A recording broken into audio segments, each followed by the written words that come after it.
siyaasiyiinta ku midaysan madasha samata bixinta mucaaradka ayaa markaan is urursaday iyagoo bilaabay in dowladda federaalka ah ee Soomaaliya ay ka soo xiraan xiriirka maamul goboleedyada saddexda ah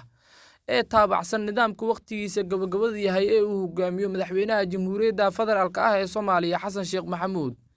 Cabdi Faarax Shirdoon Saacid ra'iisul wasaarihii hore ee Soomaaliya ayaa daqiiqado ka hor ka degay degmada Caabudwaaq ee gobolka Galgaduud halkaas oo si diiran ay ugu soo dhaweeyeen mas'uuliyiin ka tirsan degmadaasi qaybaha kala duwan ee bulshada siyaasiyiin jilbicul siyaasadeed iyo sidoo kale siyaasiyiinta ugu tunka weyn ee degmadaasi halkaas oo soo dhaweyn diiran loogu sameeyay Cabdi Faarax Shirdoon Saacid ra'iisul wasaarihii hore ee Soomaaliya kulamo kala duwan ayaa lagu wadaa in uu qaybaha kala duwan ee bulshada siyaasiyiinta waxgaradka odayaasha dhaqanka ee degmadaasi uu la qaato Cabdi Faarax Shirdoon Saacid ra'iisul wasaarihii hore ee Soomaaliya inta uu halkaasi ku sugan yahay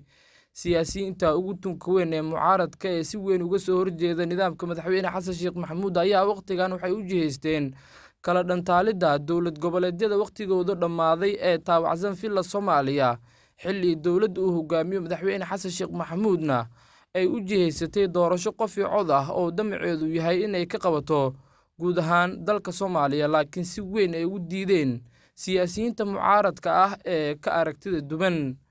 xaalad siyaasadeed oo aad u adag ayaa bilaabanaysa bilooyinkan soo socda iyadoo xubnaha siyaasiyiinta mucaaradka ay is urursanayaan sidoo kalena ay bilaabayaan kulamo siyaasadeed iyo sidoo kale safaro gooni ah oo ay ku tagayaan gobolada dalka wixii wareeg ka soo kordha